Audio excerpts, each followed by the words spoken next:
Okay, just going over the basic standard safety program and the angles we're looking for no matter what kind of machine you're on, all right? So very clearly see here, we have a black foam mat, the large mat on the machine. They're wearing socks, it has the word socks. Feet nice, straight and not very far apart. Okay, got to make sure some good lines are on the poster to make sure that people know they can't have their feet out or at some weird angle. Grabbing whatever handlebar is happening to be in front of you and dropping down into a position that's just off 90 degrees. That's almost 90 and up, and it's almost 110 degrees. So that's the perfect angle to be in. Not too low and not too high. So if they're up at an angle here, no good. Down too low is also bad, okay? Either way, you're gonna strain the knees. So go over it again, socks on the mat, big black mat there, you can see heels right at the back edge of the mat, not at the front or some other weird place, feet not very far apart, blah, blah. Right, moving on to number 2, half push-up position. First thing we do is move the knee mat quite close to the machine, because the person's also going to be quite close to the machine so they can be up over the top of their own body weight.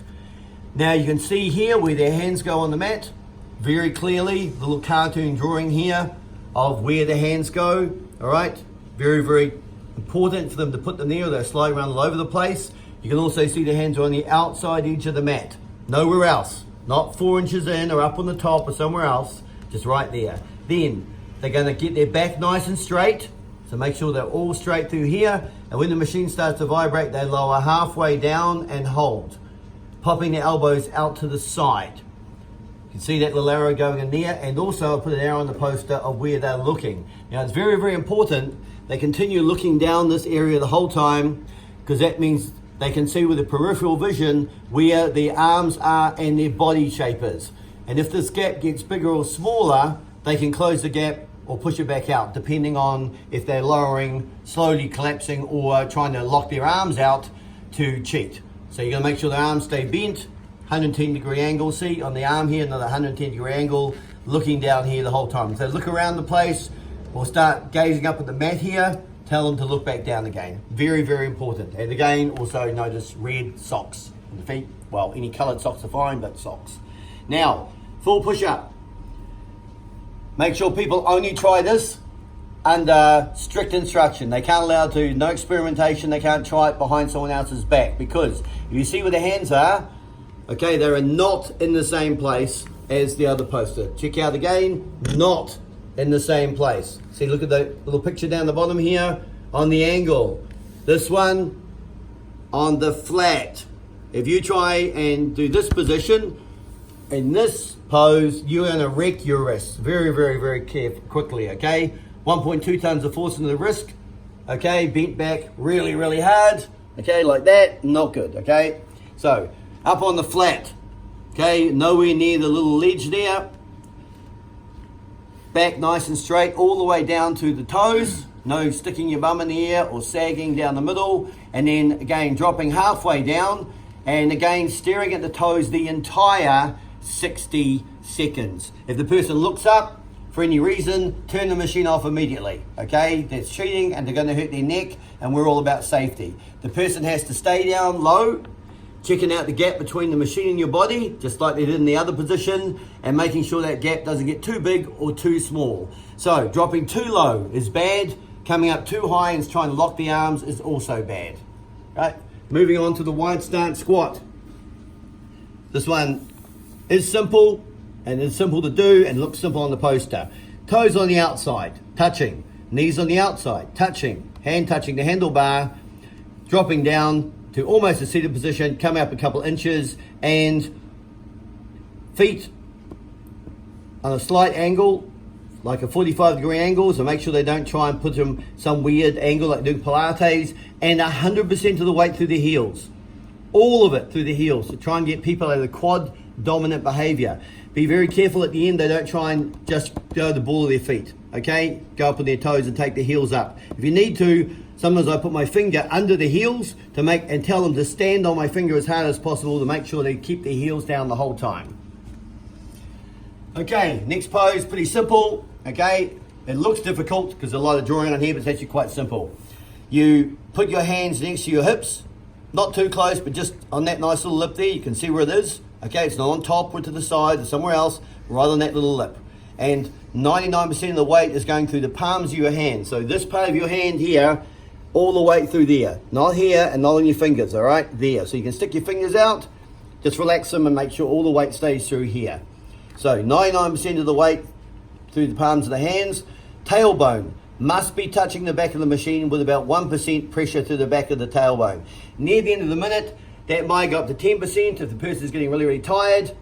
But you don't try and promote that. The idea is 99% here, 1% there. Now you can see the big bend in the elbow there. Again, 110 degrees, not quite 90. Don't want to go too low.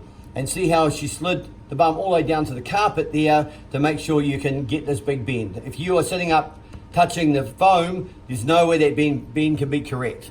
So if you look at someone and their tailbone is touching the foam up here, get them to slide down until they're clear of the foam and just touching the carpet. And then pop their elbows out to the side.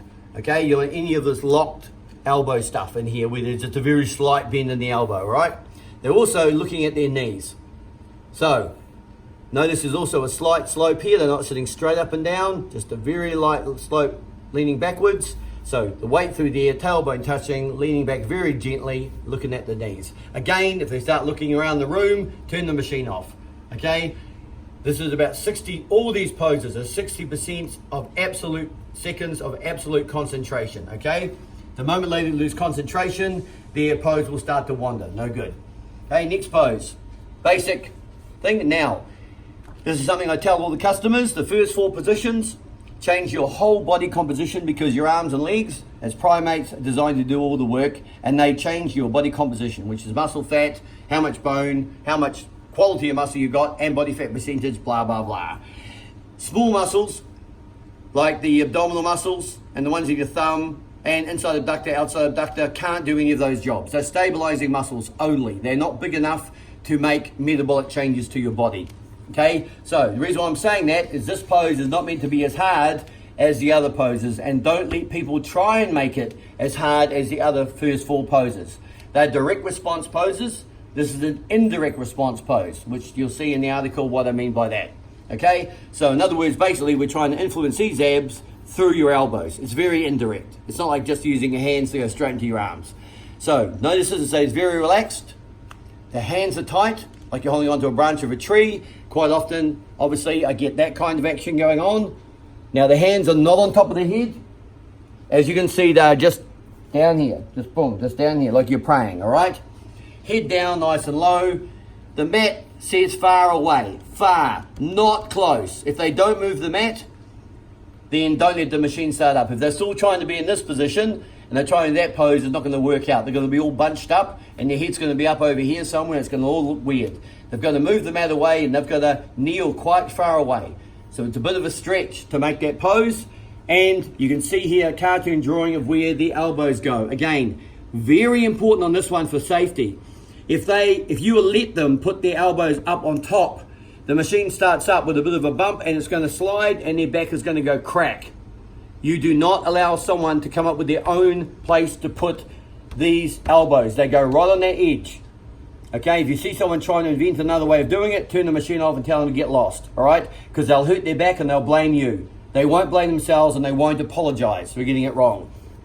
Okay, you make sure people know there is zero variation, which is why making up your own poster like this is very good idea, so they can never say, oh, I thought. Because you tell them, don't think, read every time.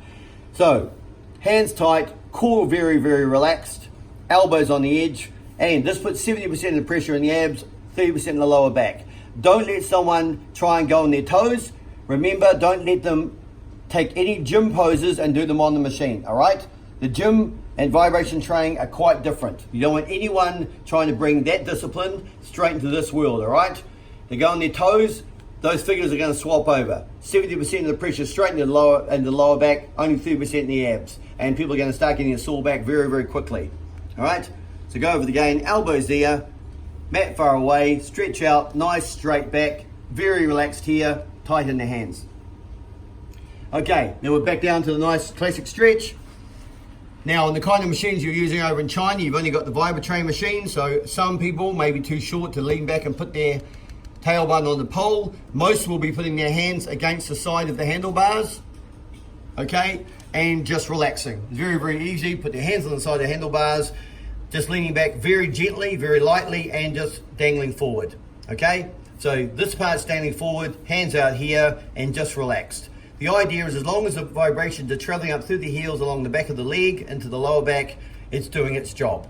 This is not about trying to stretch far or doing anything else. This is literally 1 minute of learning how to chill out, all right? This is very, very simple. You can see here, no mat on the machine. There's a woman's only anti-cellulite massage. No mat on the machine. Okay, the large mat that was on the machine that is glued together, so don't let people try and pull them apart. Sometimes they grab and they try and rip them apart for no reason. You'll ask them why and they don't know why. So make sure they don't do that. Mat goes in front of them, feet either side of the mat.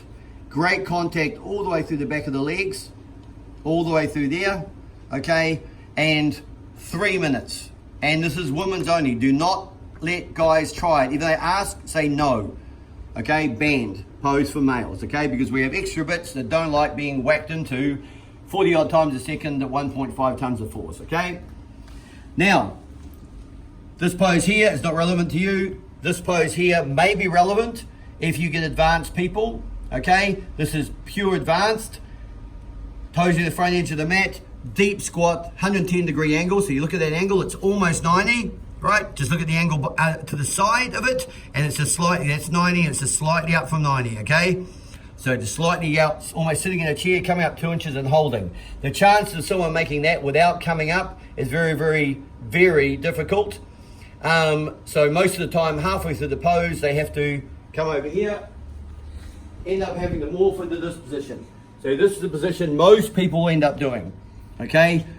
Learn the pose, as you can see, times 2. 50% of the weight through the arms, 50% of the weight through the legs. You can clearly see the arms are out to the side. They are not tucked back like a chicken, out to the side. So if someone was viewing it through the front, they would see your elbows sticking out clearly like this to the side. That is good, that is bad, okay? And that's the reason why they're looking forward. They can kind of look to the side there and see what's going on with their arms. So make sure they're taking half the body weight through their arms, feet nice and flat. Half the body weight will go through their legs naturally. They don't have to think about that, but make sure they're using their arms, not just their legs. They'll burn their legs out and not get the upper body strength we need them to have. Okay?